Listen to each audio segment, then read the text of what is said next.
May I please call on stage Mustasan Jalil Basharat, Mir Group Chief Legal Counsel, Burjeel Holdings, Shailendra Jindal, Founder and MD, Skill Travel, Vishesh Khurana, Co-Founder, Shiprocket, and Upasana Bora, Co-Founder, Droom.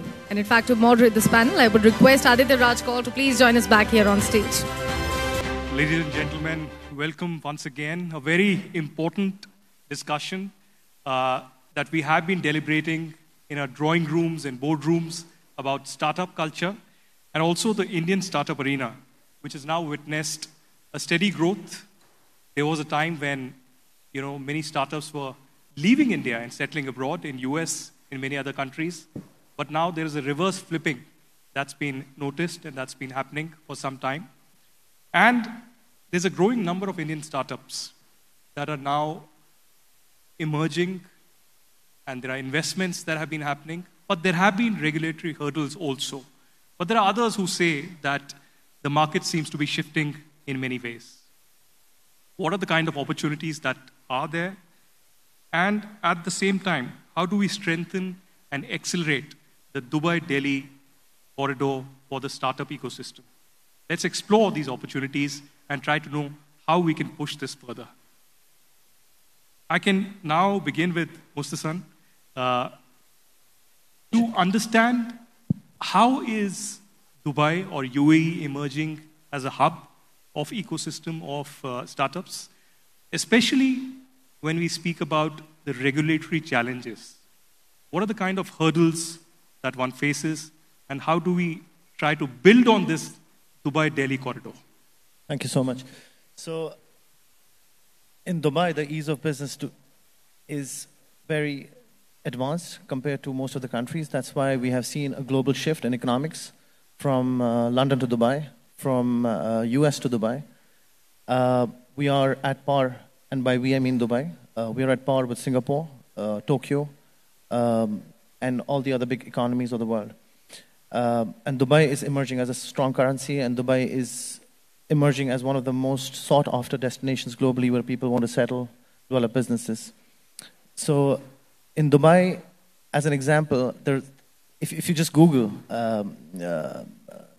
how to create an entity in Dubai, you will see advertisements create an entity within 60 seconds as well. I don't know how realistic that is, but from a realistic point of view, I have done startup incorporations in Dubai in a matter of 2 hours, be it with regulators, which are in free zones, or whether mainland entities.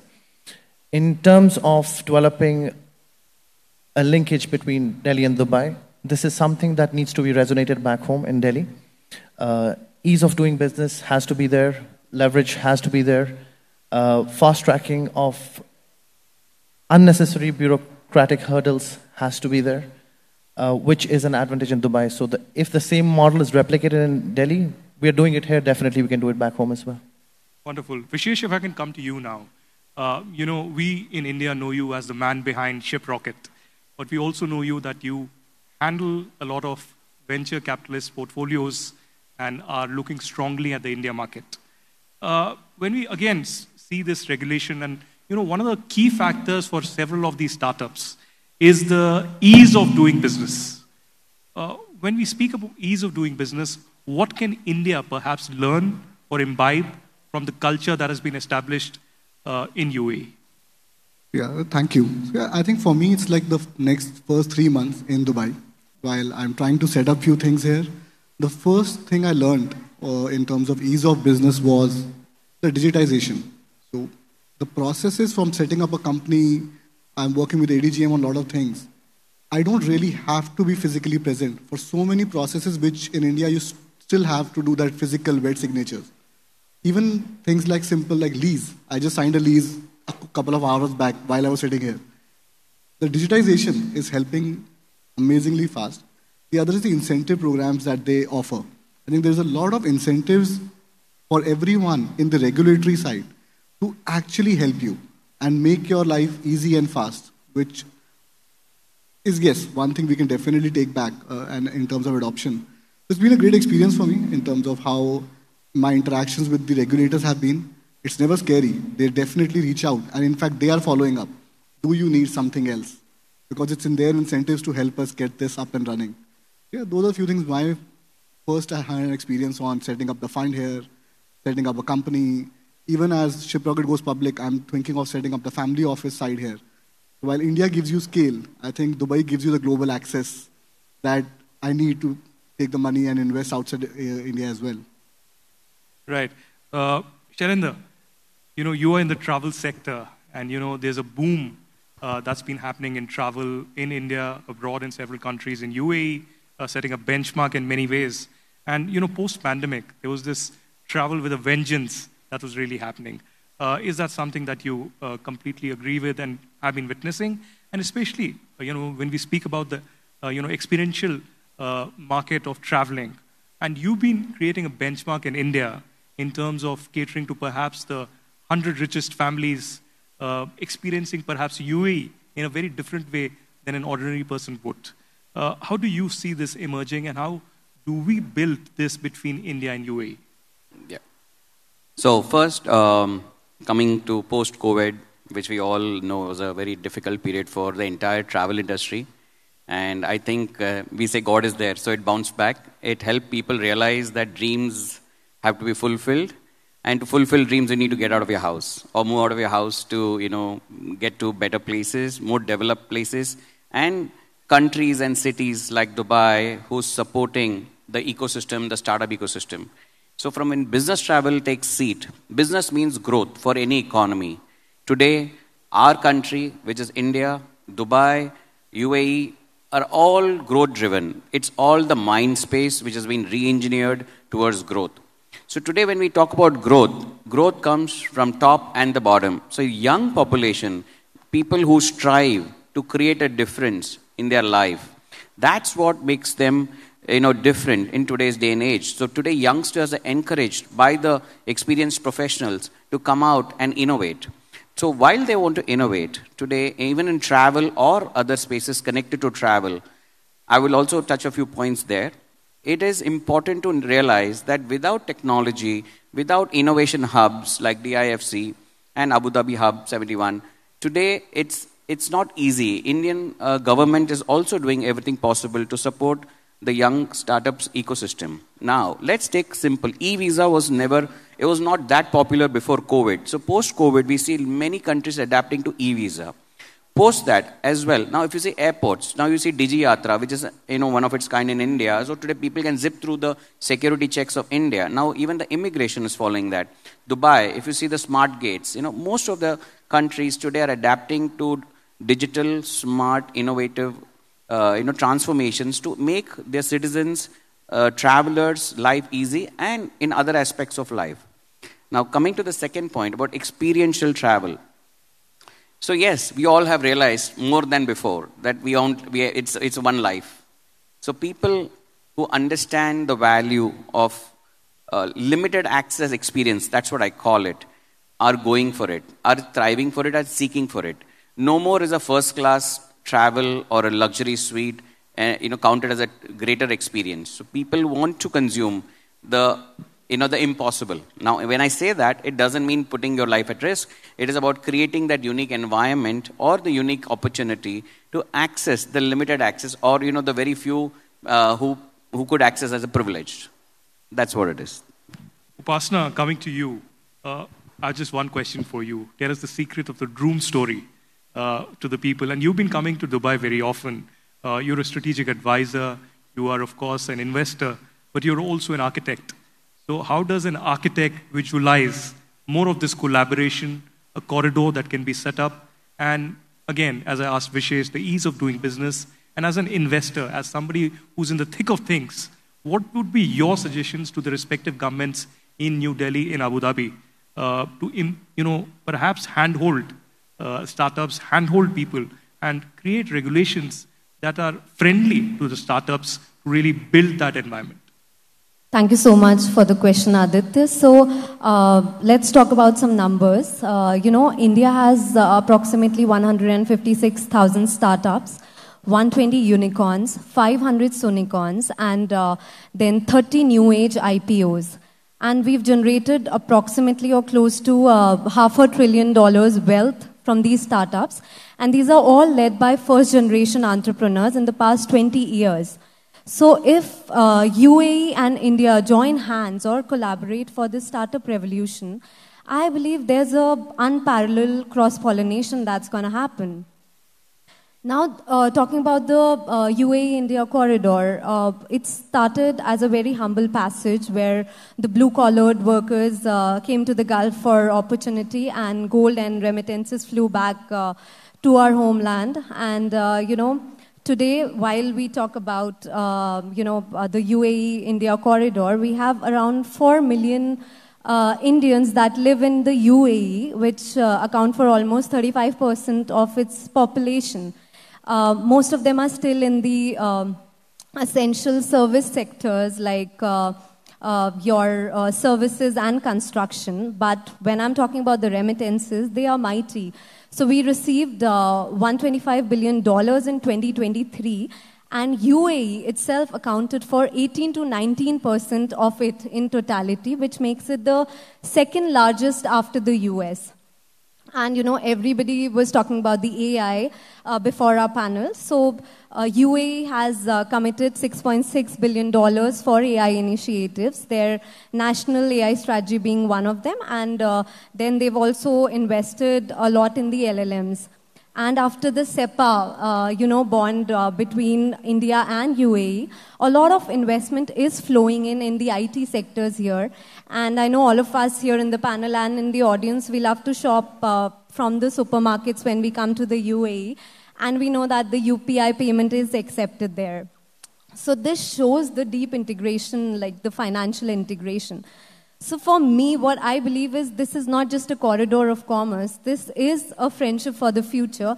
And if we co-authorize it, then we're definitely going to get a very smarter, inclusive, and a globally connected, tomorrow. Yeah. Fair enough. You spoke about the financial integration. So I want to come to Vishesh once again. We know about the UPI, and we know about the financial, digital system that is in place in UAE as well. Do you think perhaps that there could be an instant payment infrastructure that would be developed together by these countries? And also, at the same time, could we expect, fintech startups and MSMEs building that product? For me, personal experience again, we have a product in Shiprocket, the fintech vertical, the lending vertical. And UAE comes with the attractive debt. I think we're still yet to figure out how do we get that attractive debt with the right conversion back home. And if that works out, I think there's a strong partnership to be held there from a purely debt fund standpoint, given that rates and interest rates are super attractive here. The other thing I've seen is, you said instant payments. Instant payments, I think UAE, India both have, globally, I think both these countries have already gone a step ahead in banking, for sure. The digital banking infrastructure, both in India and UAE, is amazing. I've worked on both sides, and there's the UPI format, I think, definitely can work in UAE. I'm still struggling with the instant payment while I've been here, the transfer of money. But yeah, that's one opportunity that we can definitely take back from India, bring it back to UAE in terms of instant payment, P2B payments. Mustasan, coming to you again about the India-UAE collaboration. Could there be perhaps in the next 5 or 6 years an India-UAE startup fund, perhaps? And what role can the comprehensive economic partnership that has been achieved 3 years ago between India and UAE play in this particular sector? Definitely there can be a sovereign wealth fund or any kind of wealth fund, a PE or a VC, whatever we call it, that can be established between the two countries and that can look at potential investments and grow businesses. There's tremendous potential in India, as we all know.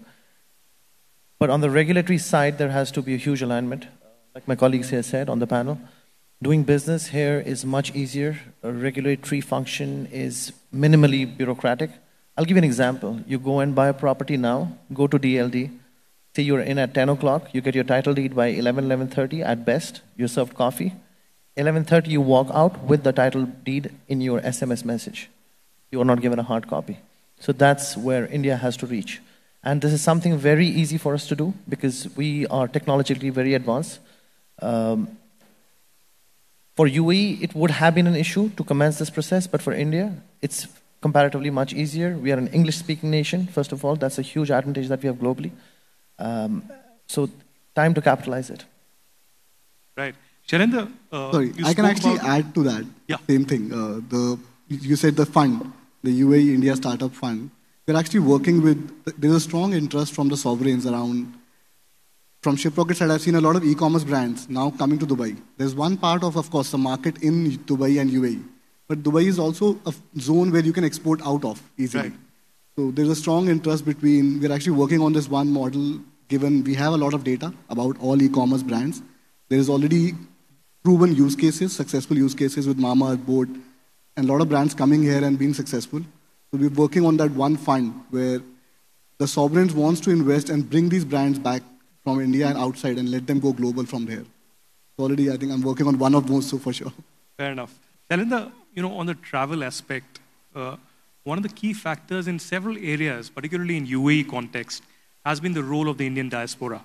And this morning, the ambassador and the Consul General reflected on that, on the very crucial 4.6 million population, out of which 35% are professionals, businessmen, and those in the white-collar jobs. What role can the diaspora really play in this startup ecosystem? There are many youngsters that are coming up with brightest of the ideas, both in India as well as in UAE, and India has a young population. And of course, there are many countries, in particular in the Middle East, who are looking towards the investment opportunities down on ground in India. So what more can India do, and what can the diaspora do here to, bridge the gaps? I think it's a great question. It's a constant battle. So today we talk about transparency. So money is there, opportunity is there, people are there. Now we need to build an ecosystem. We need to build a design platform where we can bring in transparency for the Indian diaspora who's sitting, waiting to motivate, to encourage the entrepreneur, the idea which is incubated in the Indian system. So today, the government, I believe, will play a significant role by guaranteeing, backing, both the governments to see how it's possible. There has to be a benchmark where you are able to take a calculated risk on the new businesses. So because today when businesses gets funding, it's not on one day you need the $1 million. They have a milestone-based funding. There could be a commitment. And then today it can be drawn. So you could have a professional board whenever there is money moving between, country to country or the reverse. There could be a way and mechanism if Indian government or companies can come up and set up a system whereby there can be transparency achieved on the money's flow and how the money is being used. So today, the biggest fear all of us have is how is the money being used. And this is what is the difference I feel one can make. And once that transparency increases, across borders, I think money is waiting to flow because money is flowing. It's only wherever there is transparency, money flows there. If, it's natural to be protective about your hard-earned money. That's my view about this. Okay, more transparency is the secret formula, but Upasana, coming again. I began by speaking about the reverse flipping. Do you think that there is any kind of a mindset change down on ground that has happened? Because when often we have spoken about Indian government, we've spoken about red tapeism, we've spoken about the long bureaucratic delays that happen. But over the last few years, there's been digitalization. There's been emphasis by the Prime Minister on Startup India, on several other aspects.